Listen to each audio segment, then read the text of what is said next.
Thank you, gentlemen, for coming. Good evening.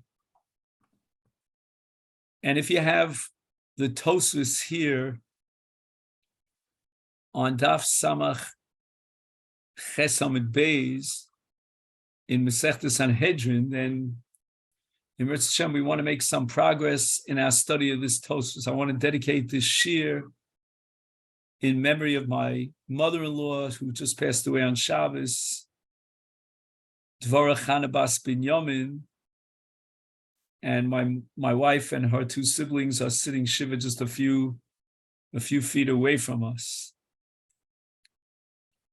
Tosfos has established that a child could have ownership, as indicated by the sugya here, in a case of das acheres makne. Tosfos says, therefore, we understand the Gemara in Sukkah that it's possible to be makne lulav to a katan, and the katan will be kona the lulav, but cannot be makne the lulav back in return. And the reason why the katan is able to be kona the lulav is through the operation of das acheres makne. Someone is making a kinyan on behalf of the katan.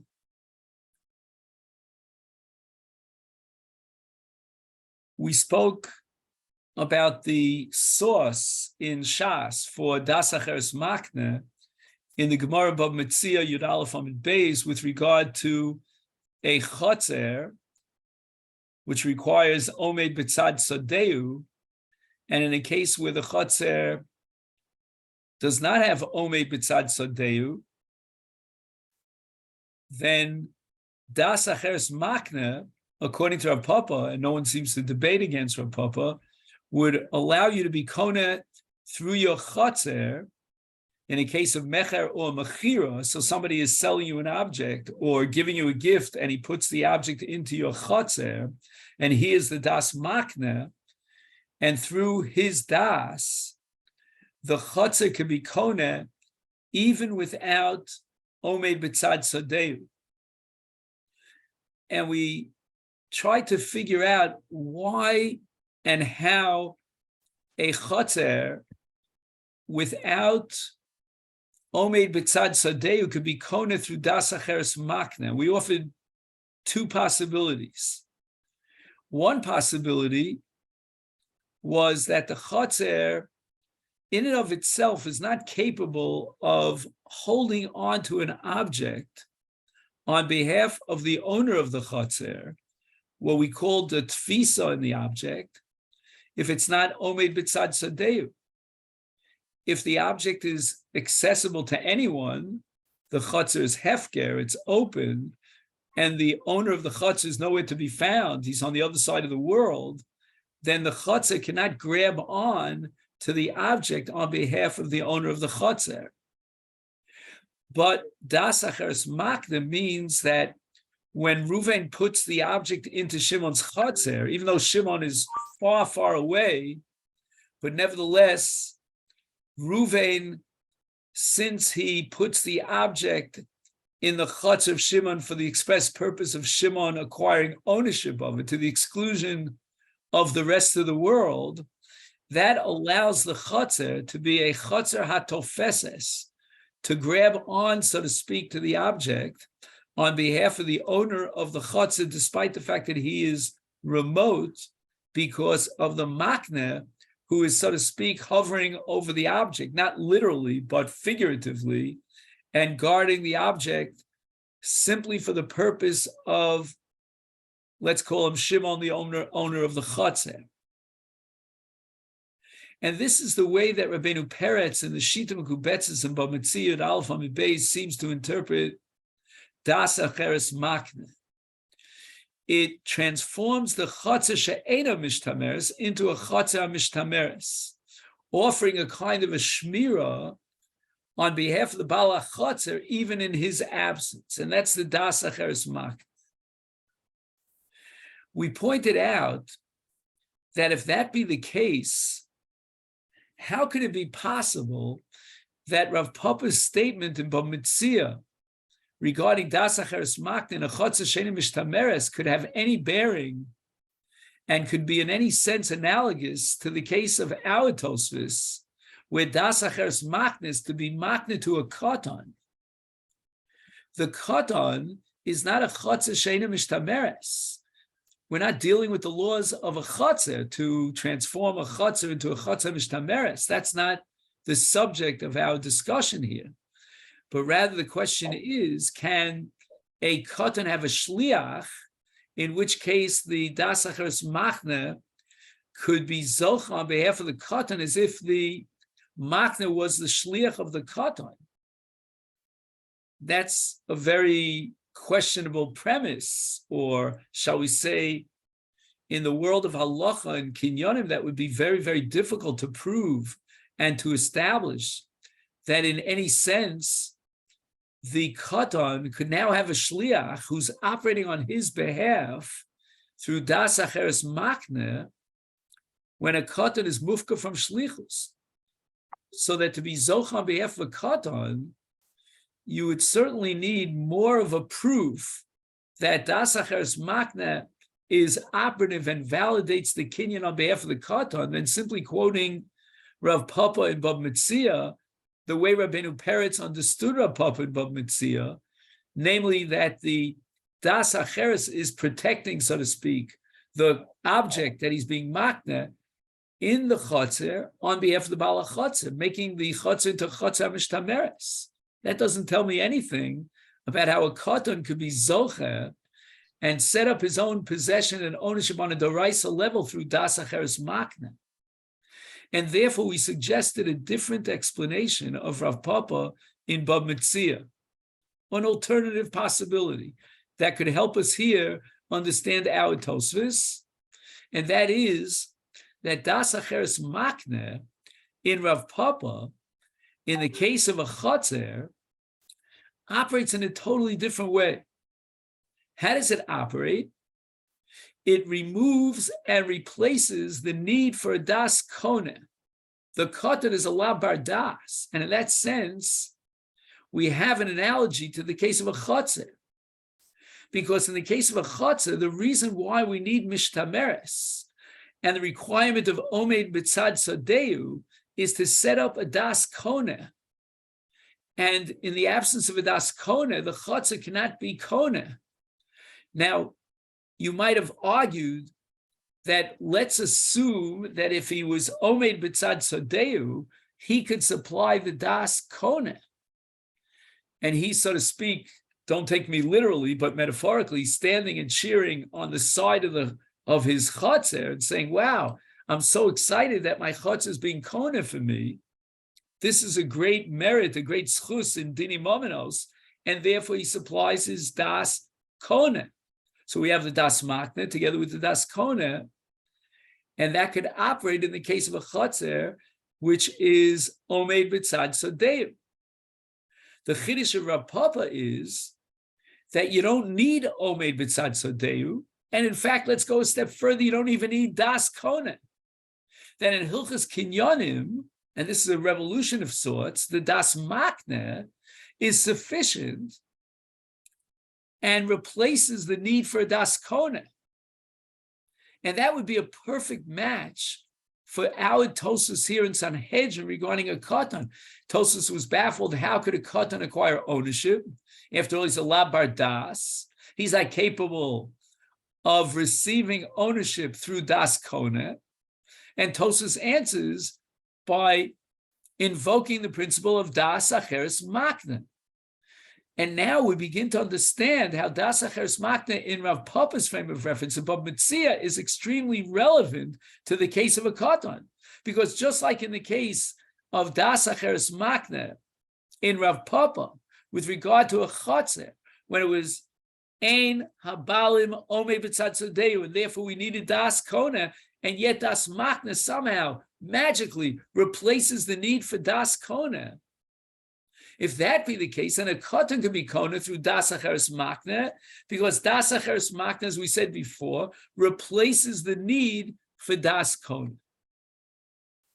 So this, my friends, we would like to sort of again, I don't want to use the word, put it on the side, because obviously, we're going to want to come back to this over and over again. But I think we've discussed this point to some extent adequately. And now I'd like to move on to my next point. So this is where the Shia tonight is really beginning. And this is a problem that I've been grappling with and thinking about for a long time. How do we understand the possibility of a Katan being Zoche on behalf of a Gadol? Meaning, Rabbi Asi in Masechet Gittin, quoted here by Tosfos, is of the opinion that not only can be a Katan be Zoche for himself, as Tosfos interprets it through Das Acheres Makna, but he could even serve as a conduit, if you will, as an agent to be Zoche on the part of other people. He's Zoche LeAcherim. How does that work? And the truth be told, that we have a principle which Tosfos establishes based on the Gemara in Bava Metzia, that Zchia mitam shlichus. So that if Reuven wants to be mezakeh Shimon, Reuven wants to transfer an object from his ownership into the bailus of Shimon, he can do so through the agency of a Katan, in which case Reuven gives a Katan the object, and the Katan is Zoche on behalf of Shimon. So that now Rav Asi makes sense in that not only is a Katan Zoche li'atzmo, but he's also Zoche LeAcherim. But how does that work? Zechiyas mitam shlichus. How is it possible for the Katan to serve as a shliach of a gadol, the recipient of this gift or sale, when a Katan is not capable of serving as a shliach? How do we operate? Again, here if you put it into what we call a logical, system of sentences and principles, our first principle is that Zchia operates midin shlichus. Our second principle is that a Katan could not be a shliach. Therefore, we come to the conclusion that there could be no way that a Katan could be Zoche for a Gadol, insofar as A, Zechiyas mitam shlichus, and B, a Katan can't be a shliach. So this is the problem that's been baffling our minds. And what we'd like to do tonight is suggest a possible approach to understand how the Katan could be Zoche LeAcherim according to Rav Asi. And we begin our analysis by asking the following question. When Reuven wants to transfer a gift, let's give a case of a matana, to Shimon, does Shimon need a shliach in order to acquire ownership over that object? Is it possible, and I'm going to ask an even more revolutionary question, that Shimon could not even possibly have a shliach? Again, shliach, we're talking about Shimon as a gadol. We're not talking about Shimon as a katan. The katan is the middleman. Let's not forget that. Reuven, a gadol, is transferring ownership over an object to Shimon, a gadol, through the agency of a katan, who, according to Rav Asi, can be Zoche LeAcherim. And we're asking the question, how does that operate? But in order to answer that question, a good Jew will always answer one question by asking another question, which is exactly what we're going to do. And my question to you is, can Shimon in this scenario have a shliach? Now, that's a crazy question. Why couldn't Shimon have a shliach? So I'm going to suggest the following. And as you'll see in a minute, I am influenced by Reb Chaim Brisker that we discussed in the past, but let's sort of bring them up to the fore again. I'm going to suggest that Shimon could not possibly appoint a shliach in this case. And why? We have Tosas's opinion that we've defined with a sharp knife, carved it out, that das acheres makna substitutes for das kone. And now we need a Masechet to operate on behalf of Shimon without Shimon's das kone. You'll ask me, how could it be that Shimon could be kone something without das? The answer is das acheres makna.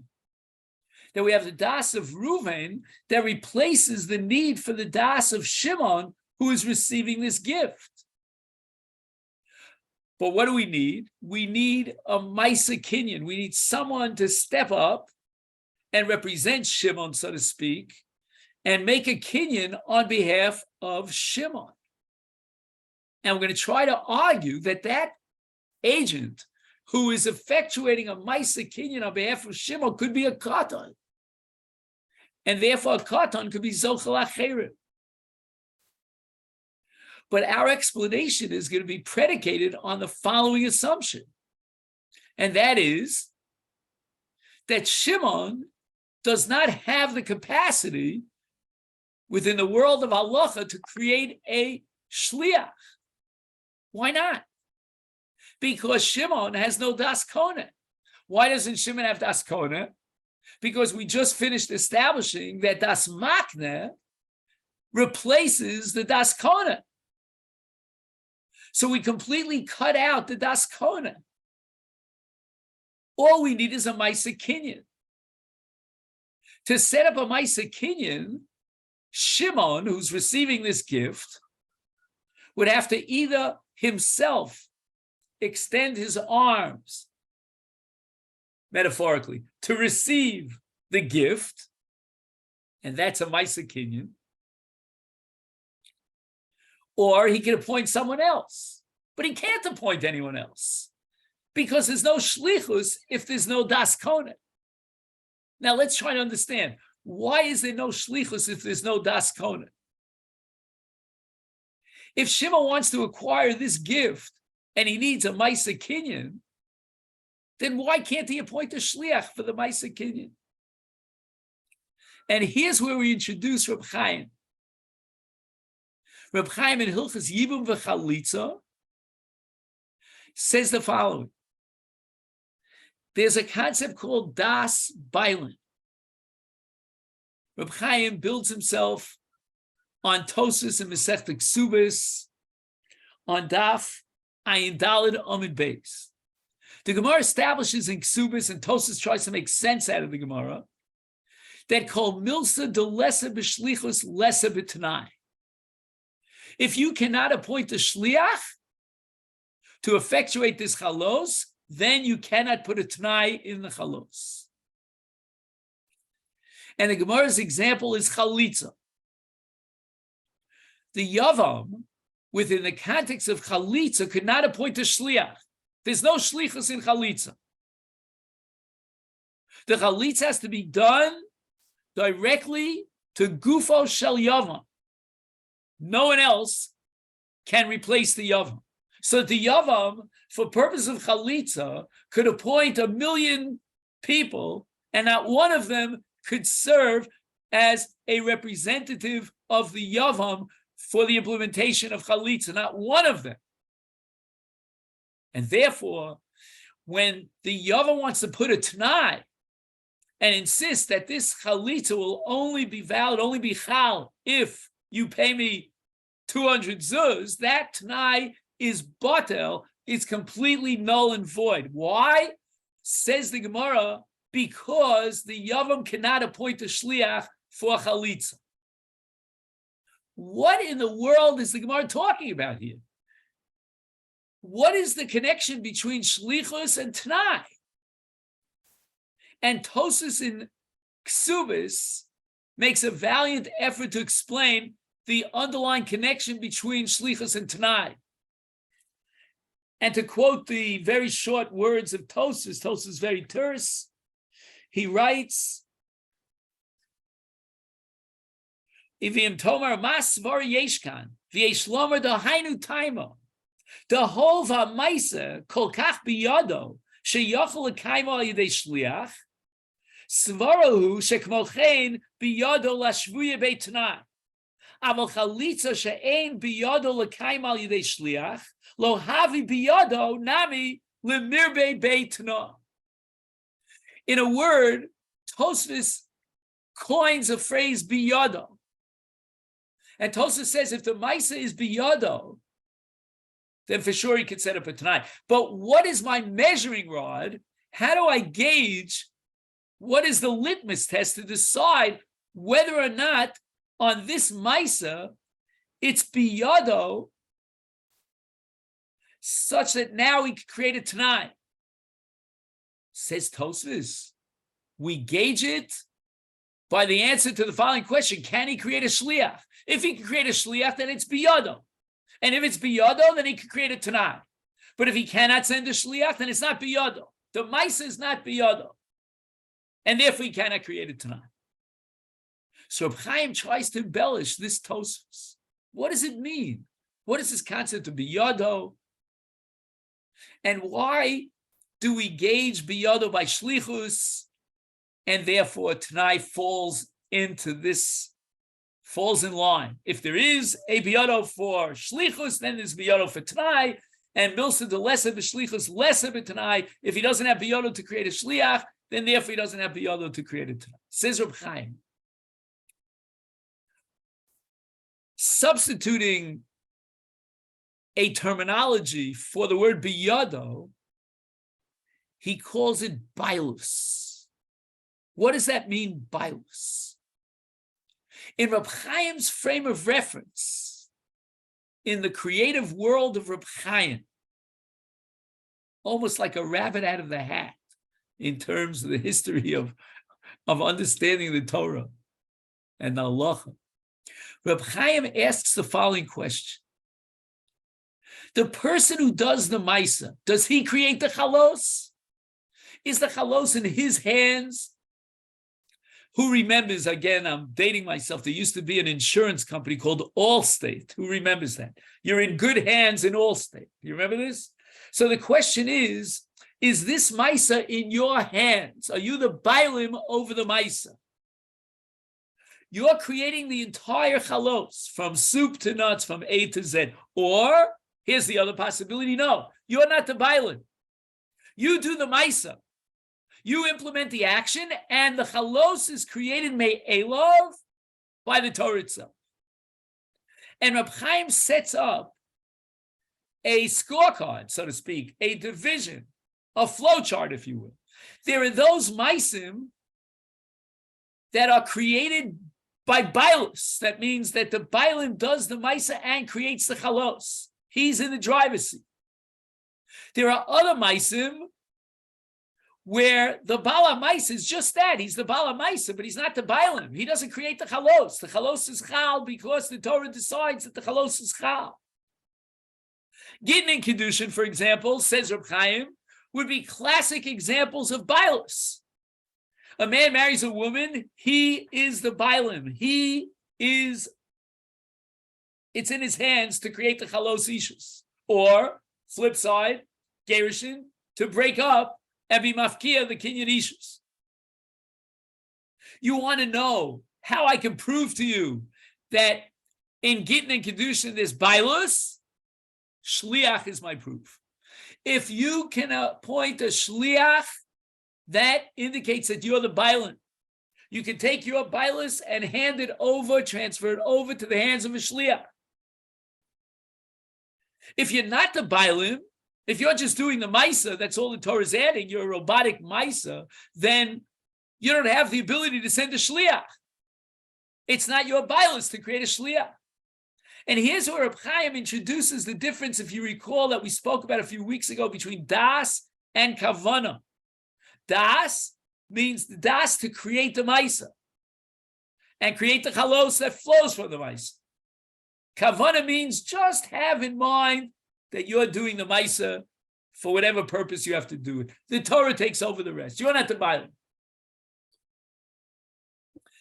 And Reb Chaim gives two examples where you're not the Bailim, you cannot send a Shliach, you just do the Maisa, and one of them is Chalitza, and the other, if you recall, was Ksivas Get Lishma.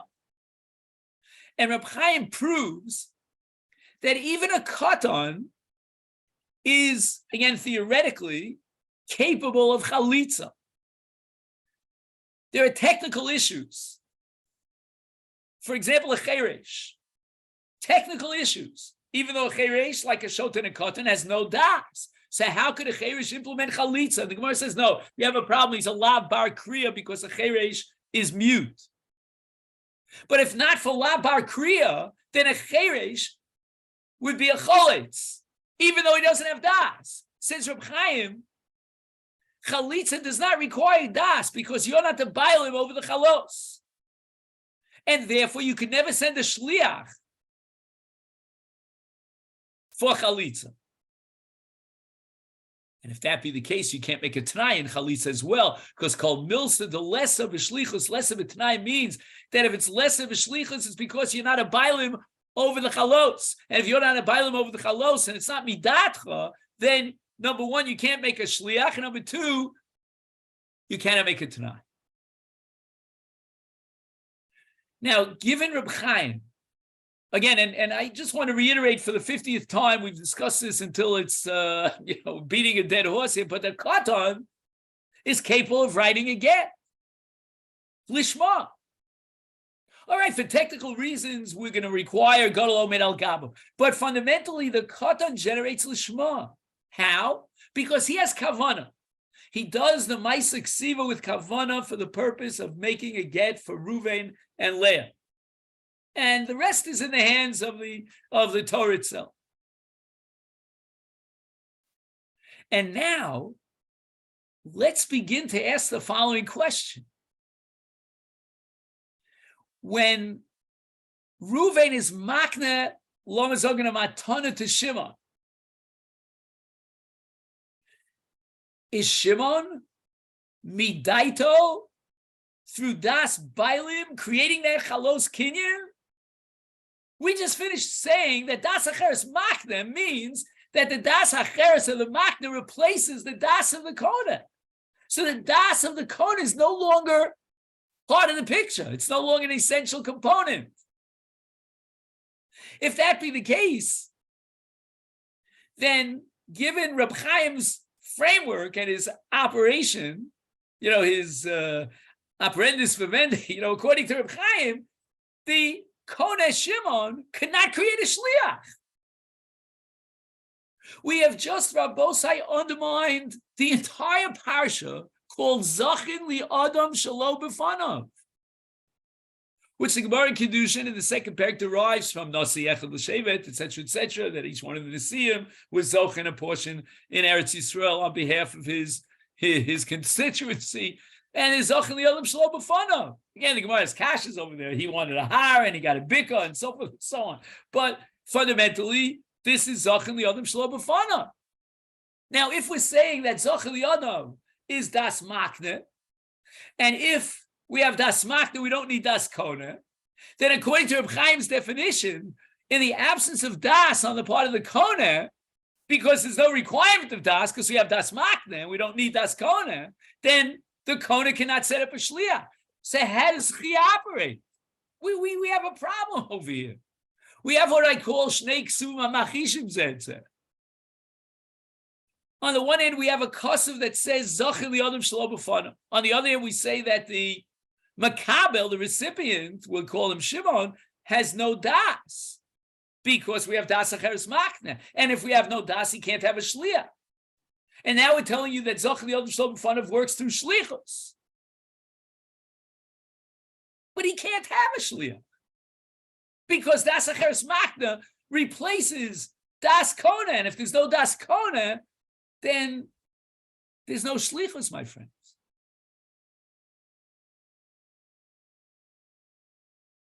And therefore, the only solution to this problem is to postulate Zechia Shalom Mitam Shlichus. That Zechia could operate even without Shlichus. We would say it in like brisket terminology, we would say that Zechia is a halacha b'fnei atzma. But Tosfos doesn't hold that. Tosfos says it is mitam shlichus. Oh, so that's what I'm going to tell you. Tosfos is going to work with Zechia mitam shlichus in a case of hefker, in a case of where there's no das acheres makna. If there's no das acheres makna, let's say, for example, I would want to be Zoche and hefker on your behalf, and there's no das acheres makna because no one owns the object, so there's no makna. So then I need the das kona, and if I need the das kona, then my operation as your Zoche, right? I don't know whether to call it a Zoche or a Masechet. Let me use the word Masechet, okay? I don't want to confuse you, right? There's the Masechet and there's the Zoche. I mean, you have to know Hebrew grammar for this, right? So let's say I want to pick up something of hefker on your behalf. So what would be the deal in this case? Who's the makna? There is no makna. It's hefker. It's a mitzia shel hefker. So Mamela, the only das that could operate in this case is a das kona. If there's das kona, then you could appoint me as your shliach. And even if you didn't appoint me as your shliach, I'm telling you I'm going to be your shliach. So the chiddush now of Zechia is that I can become a self-appointed shliach on your behalf if there's an objective schus, like in the case of a diamond ring that fell into hefker. That's hefker on the street. Now, don't ask me why I don't take it for myself. That's a different question. So when I took it on your behalf, that's called Zechia mitam shlichus. But now Tosfos introduces a whole new concept, and that's called das acheres makna. In which case, the das acheres makna achieves, as far as hilchas das, the entire kinyan. In fact, we're saying that according to everyone, not only according to Rav Asi, but even Rav Chizda would agree that a Katan could be Zoche. That LeAcherim Zochem LeKatan. Again, we're talking about Mecher and Matana with his Das Acheres Makna. So you see that Das Acheres Makna replaces the Das Kona, because a Katan, who's now going to be Zoche, like the case of the Lulav, he doesn't have Das Kona. He's a Labar Das. But the answer is we don't need Das. What substitutes for Das? The das makna. Again, in the case of a katan being zoche from a mitzia, where there's no das acheres makna, Tosfos says that's a Mishnah in Gittin, that's mishum darkei shalom, that's a rabbinic invention. But on a doraisa level, has the katan zoche, and this l'kuli alma, says Tosfos, even according to Rav Chizda, through das acheres makna. So you don't need das kona. An amazing halacha. Now, Tosfos takes a jump one step further, only according to Rav Asi, not Rav Chizda, and he says that the Katan could be Zoche LeAcherim through das acheres makna. So who's the das acheres makna? It's Reuven, who owns an object. He wants to give that object over as a gift to Shimon, and he's going to employ the services of a Katan to be Zoche on behalf of Shimon. So we ask the following question. How could that be? Zechia is mitam shlichus. And if Zechia is mitam shlichus, a Katan is not a shliach. How could the Katan serve as a shliach on behalf of Shimon to be Zoche from Reuven? And the only possible answer, again, Rabbi, if I'm off the marker here, please tell me. I don't see another way out here. And Rabbosa, we're dealing with very important halachas. We're talking about whether or not a Katan could be Zoche on behalf of a gadol. We're talking about doraisas here. This is no joke. It's not like sometimes you say a pilpul, on a svek on an isa d'rabbanan, is it davashesh l'matirin or not here? Here I'm having a whole issue here because I can't eat in the Beis Avel because it's all chadash at this time of year. There's no yashna. So they tell me, there's only a little bit of flour. Don't get nervous. It's batal b'shishim. Yeah, but I don't know if chadash is batal b'shishim. It's a davar sheish lo matirin. Anyway, I don't want to get you involved in that issue.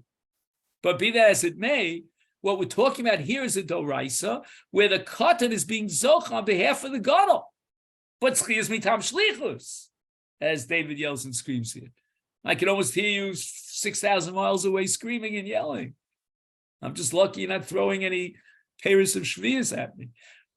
But the truth is that we have no choice, I think, but to introduce das acheres makna here. Okay, das acheres makna, so what? But what I want to say is that there's a magical mechanism here that through das acheres makna, we change the nature of schia. We redefine Zoche LeAcherim, and we have no choice. Because once you introduce das acheres makna, then you have completely made das kona obsolete. It's out of the picture. It doesn't function. Because the das acheres makna substitutes to generate the kinyan without das kona. And if you don't have das kona, then you're not operating with the din of shlichus, because if there's no bailus and there's no das, Reb Chaim points out, there cannot be shlichus. So if you're not creating that chalos, then how could you appoint a shliach? So the answer has to be, because we can't just rip out a page of the Torah and say, well, forget about Zoche LeAcherim Shlo B'fanav. We're going to have to say that there are two different categories of Zoche Shlo B'fanav. You could have Zoche LeAcherim Shlo B'fanav without Das Acheres Makna in the case of Hefker. And there we're going to need Das Kona, because there's nothing to replace Das Kona. So we only have Das Kona. But it's Hefker, so Das Kona is enough. Oh, so then he could have a shliach. Who's going to be a shliach? The one who's going to be mezakeh him in this great schus. But he's got to be a gadol. A katan can't serve as a shliach. So what does it mean that katan zoche LeAcherim, when he's the middleman between the makna and the kona, between Ruvain and Shimon? The katan is only going to implement a Maisa Kinyan, almost like a Maisa Tfisa, like we spoke about Chatzin, on behalf of Shimon. He cannot serve as the Shliach of Shimon because Shimon is not creating the Chalos through his Das. And now we have a brand new halach of Schia. And it's so new that even if the Mezakeh, that middleman, who's implementing the kinyan on behalf of the Zoche, is a Katan.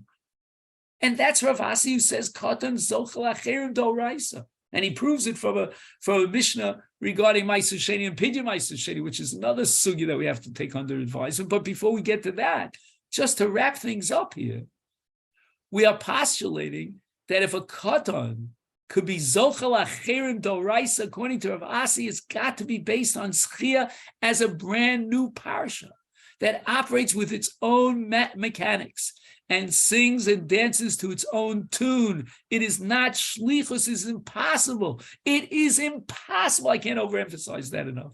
For the Katan to serve as a shliach on behalf of the Zoche, on behalf of Shimon. It must be a new parsha of Zechia. And that parsha must be postulated. You can't avoid it, because otherwise, Zechia makes no sense.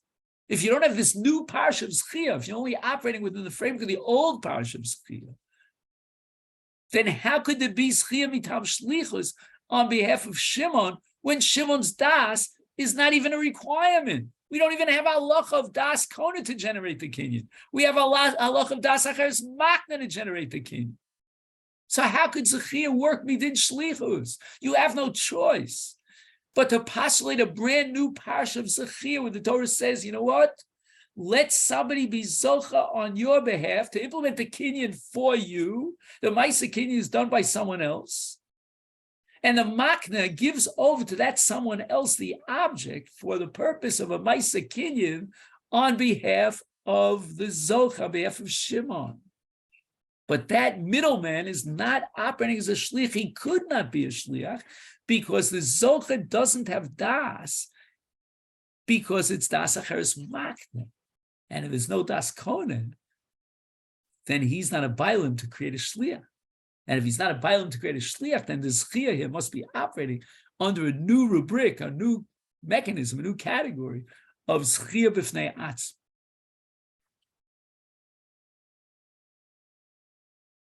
Once we have that new din of zechia, why do we need zechia? Why do we need zechia mitam shlichus in the case when there's no das makne? No, the Torah is saying the following, that if there's no das makne, then zechia has to be operating mitam shlichus, because otherwise there's only das kona. All you have in a case where there's no das acheres makne is das kona. So if you only have das kona, then you need shlichus. And if you need shlichus, then zechia has to be mitam shlichus. So in a sense, you're straitjacketed. But what the Torah did is it moved away and allowed room for a new concept of zechia that is not predicated on shlichus and doesn't operate midin shlichus. And the mechanics of shlichus is not operative because it cannot be operative. The Torah wants to have a zechia even in the case of a matana, like the classic case of zechia be'eretz Yisrael. So there's a makna and there's a kona. If that be the case, then since there's a makna, we said that you don't need das kona. If you don't need das kona, and even a katan could be kona, now the katan could be a makna. What does it mean the katan is a makna? The answer is the gadol is the makna, but the katan does implement the Masechet on behalf of the Zoche. Think about it, Rabosa. Again, this is a major shtickle Torah here. This is not something, to be taken lightly.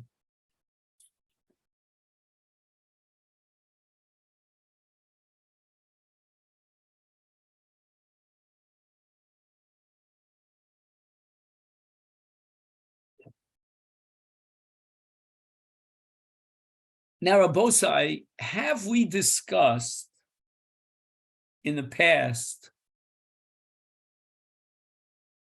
Now, 1 second, I just want to understand one thing.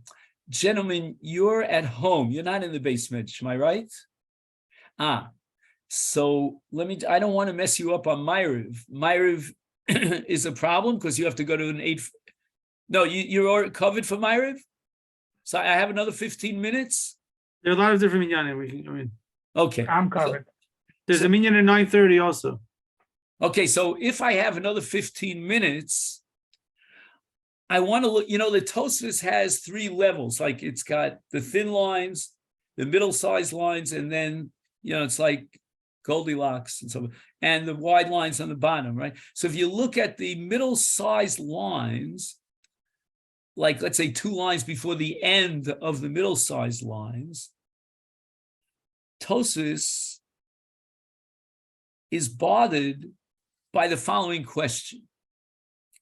The parsha that we're learning, that we're studying now in Sanhedrin, is the parsha of Asham Gzelos. So let's just go over it for the 50th time. Ruvain is Tovei Shimon. Shimon denies that he stole Ruvain's object, and then he takes a shvua to that effect. Subsequently, Shimon the Gazlan admits that he stole the object and that his shvua was a false shvua. He's got to pay Keren v'chomesh. He's got to bring a korban asham. But what happens, says the Torah, if Ruvain dies? And we look for Yarshim, so that Shimon, now that he admits and confesses his gzeli, has to pay up the Keren v'chomesh to Ruvain's Yarshim. And the Torah says, check and see if there's a goel, if there's a Yoresh. And the Gemara implies that in certain cases, we don't even have to check out. We know for sure there's no Yoresh, and the money of the Gazan, which is called Keren v'chomesh, has to be paid to the Kohen. What is the scenario in which the Nigzal, the victim, who is the Tovea, has no Yorshim? How could that be? And the Gemara says it's a ger katan. And this is where we prove that a katan can't have children.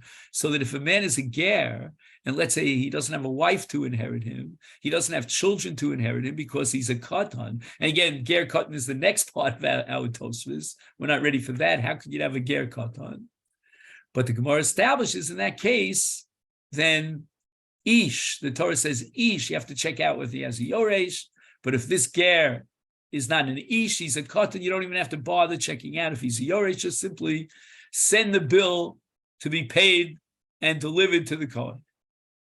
So Tosfos asks the following question.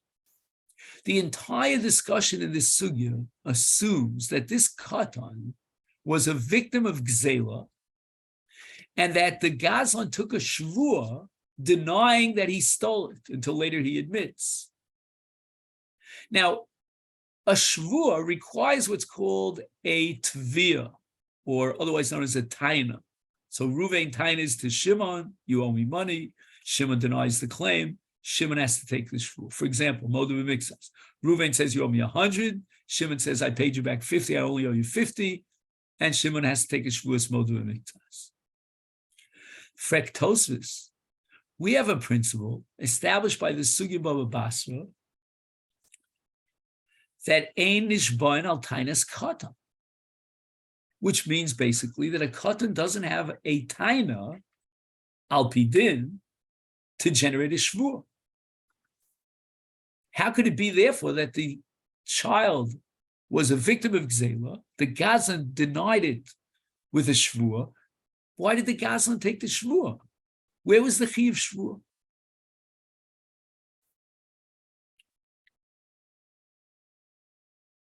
V'im tomar hech yischayev adam asham al gzelo ha'ein nishbain al tainis cherish shot v'katan kidarshinon. Oh, I'm sorry, I mentioned Baba Basra, but kidarshinon ba'gozel kama Baba kama daf kuvava bezu v'perk shvus at the yom shvus daf mem beis ki yitein ish. That's the parsha of shvuah. V'ein nesinas katan klu.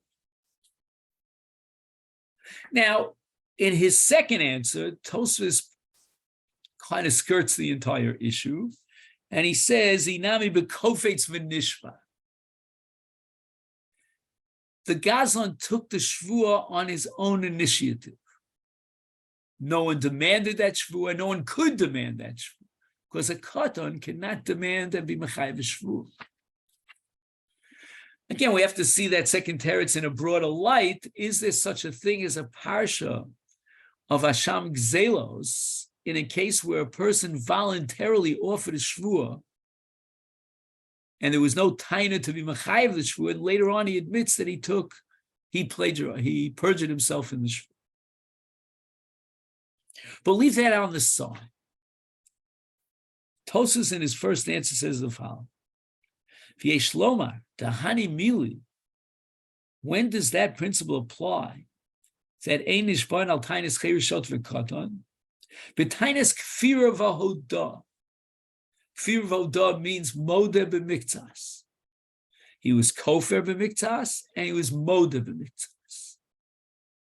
And who is the tovea? Who was the plaintiff? It was a katan. No shvu. Avol al pied echad nishbain. If the claim of the plaintiff, in this case the katan, was supported by evidence of one witness that testified to the effect that so-and-so stole the object, then that so-and-so has to take a shvu. And we don't apply the principle of ein nishbain al tainas katan.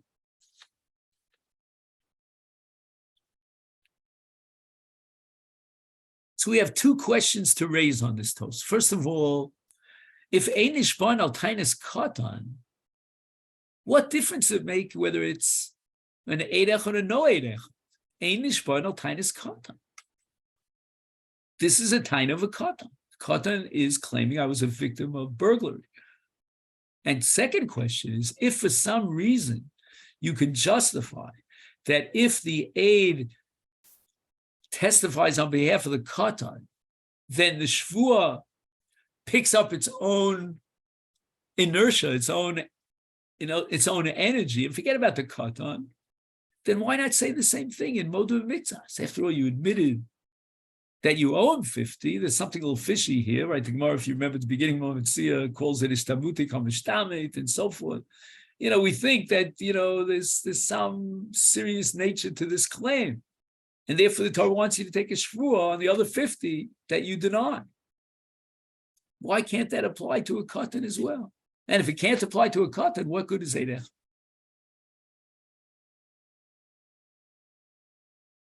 Does anybody want to say anything? I think there's a mathematical conclusion to be drawn. I don't know the svara for it yet, but just in mathematical terms.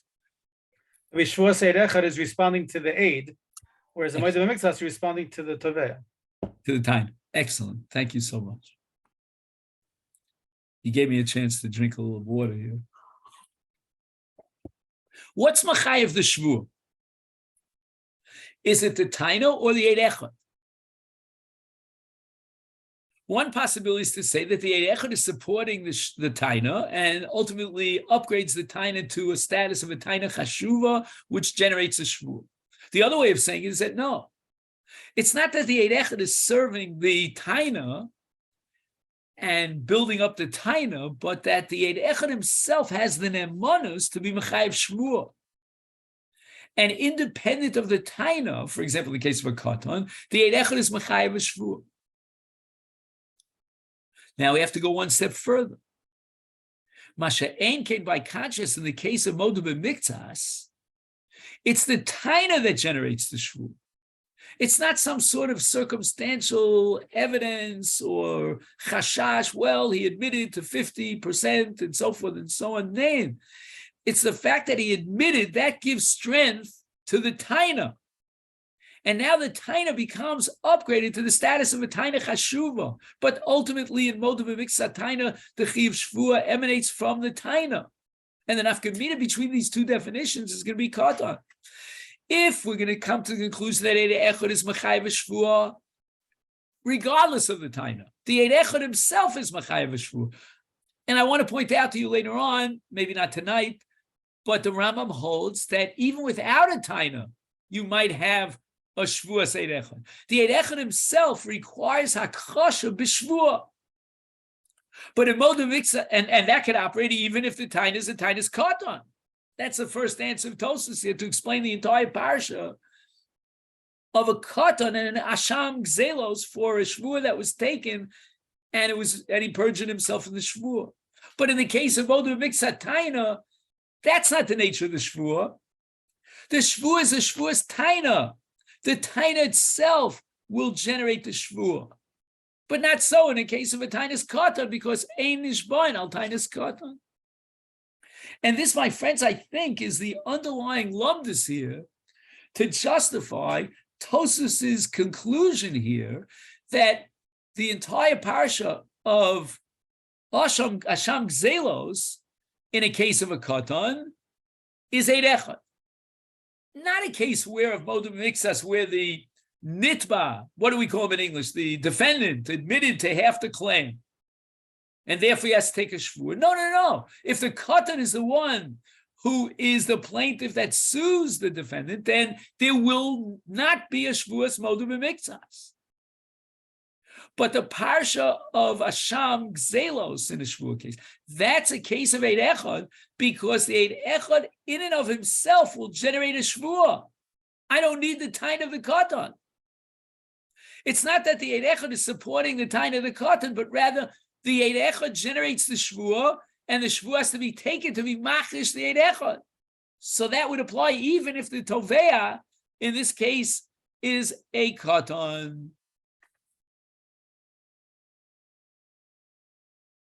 So Rabbosai, how does this discussion of Tosfos, and with this we'll conclude for tonight, impact on what's called a Taina Shem?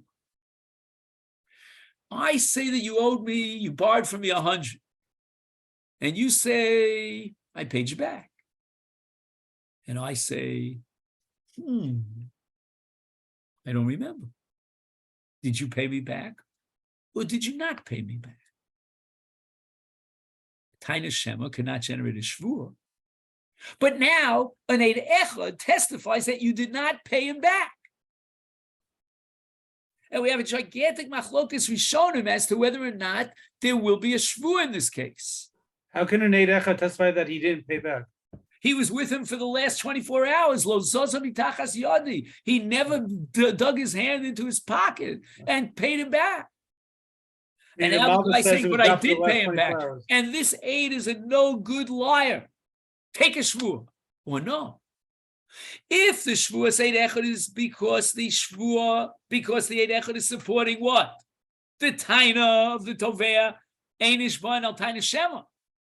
We don't have a Taina that's powerful enough to generate a Shvuah. But if, as Tosfos insists here in Sanhedrin, the Eid Echad independent of the Taina could generate a Shvuah, such that if the Katan was Tovea, Ein Ishban al Tainas Katan, nevertheless, since there's an Eid Echad testifying he would have to take a Shvuah to Imachish the Eid Echad, then Hua Din Hua Tam in the case of a Taina Shema.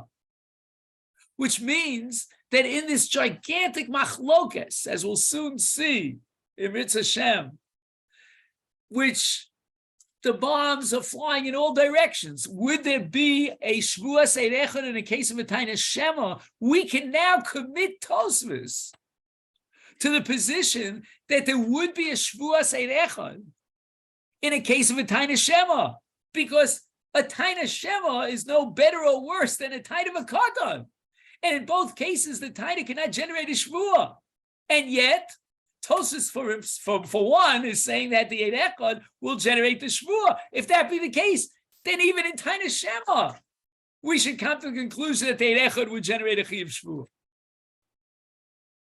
So that, my friends, in Yirtzeh Hashem, I want to pick up next time. If you could do me one favor before we close down, and just write down where we're going to study this issue about a Taina Shema. It's a very complicated Rambam that I want you to look over if you can. Perek Dalid. Can you write this down? Where's Suna's not here? Okay. Perek Dalid Milchus Gzela, Halacha Yud Gimel, with Asagas Harayvin. Whether Eid Echad is Mechayev Shvuah in a case of a Taina Shema. And after you finish that machlokes between the Rambam and the Ravid, then do me a favor and look over another Rambam. Not in Hilchos Gzela, but in Hilchos Tohen V'Nitan. Perek Hey Halacha Tes. And you tell me whether or not you could reconcile these two Rambams. I couldn't do it. All right then? So let me again thank you for joining me. Is there anyone here is not running who may want to just say, even a standard Nichem Avelim to my wife? No, I'm not, Chas Shalom, I'm not imposing it on anybody. Just, it's, how shall I say?